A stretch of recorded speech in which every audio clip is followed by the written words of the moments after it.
શરદ પૂનમ આવે એટલે ઘણા બધા લોકો ટેરેસ ઉપર જઈને ચાંદીની થાળીમાં બનાવેલી ખીર સાથે સેલ્ફી લઈને પોસ્ટ કરતા હોય છે. પણ તમને ખબર છે, આ ફક્ત એક રિચ્યુઅલ નથી, એક ટ્રેડિશન નથી. આની પાછળ એક બહુ જ ઇમ્પોર્ટન્ટ સાયન્સ છુપાવેલું છે, જે આપણા હેલ્થ માટે બહુ જ ઇમ્પોર્ટન્ટ છે. આયુર્વેદા અને મોડર્ન સાયન્સ બંને કહે છે કે શરદ પૂર્ણિમાની રાતમાં ચંદ્રની જે કિરણો હોય છે, એક સ્પેશિયલ પ્રકારની કુલિંગ અને હીલિંગ ઇફેક્ટ આપતી હોય છે. આ ટાઈમમાં એન્વાયરમેન્ટમાં ઓક્સિજન લેવલ ખૂબ જ વધારે અને મૂન લાઇટમાં યુવી રેડિયેશન બહુ જ ઓછા હોય છે. એટલે તમે ઓપનમાં રાખેલી દૂધ અને ખીર મિક્સ કરીને, દૂધ પૌવા કે દૂધ રાઈસ સાથે બનાવેલી ખીર ચાંદીના વાસણમાં મૂન લાઇટમાં મૂકેલી હશે અને ખાશો તો એ બહુ જ બેનિફિશિયલ બની જાય છે. It's like just magical meal, જે તમારા ડાયજેશનને, ઇમ્યુનિટીને અને માઇન્ડને કામ કરે છે. દૂધની અંદર કેલ્શિયમ, પ્રોટીન અને ટ્રિપ્ટોફેન હોય છે, જે તમારા સ્લીપ હોર્મોન્સને, મેલેટોનિનને એક્ટિવ કરે છે.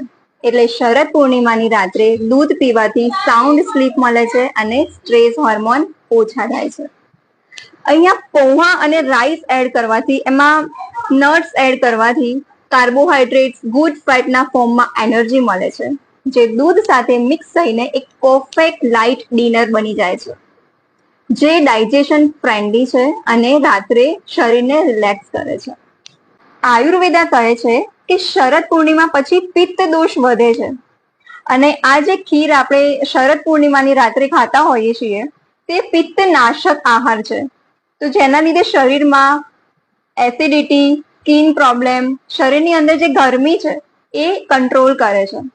તો આ શરદ પૂર્ણિમાએ દૂધ પૌવાને બસ એક રિચ્યુઅલ નહીં, એક ટ્રેડિશન નહીં, પણ એક નેચરલ થેરાપી તરીકે જુઓ. ચાંદીની થાળીમાં રાખેલા દૂધ પૌવા તમે ફેમિલી સાથે ટેરેસ ઉપર બેસીને એક ગુડ પ્રેયર સાથે, એક પોઝિટિવ માઇન્ડસેટ સાથે એન્જોય કરો.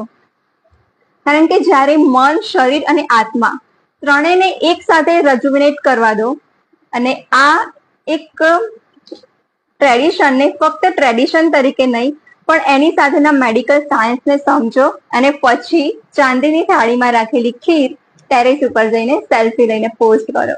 Thank you so much. Take care. Good bye.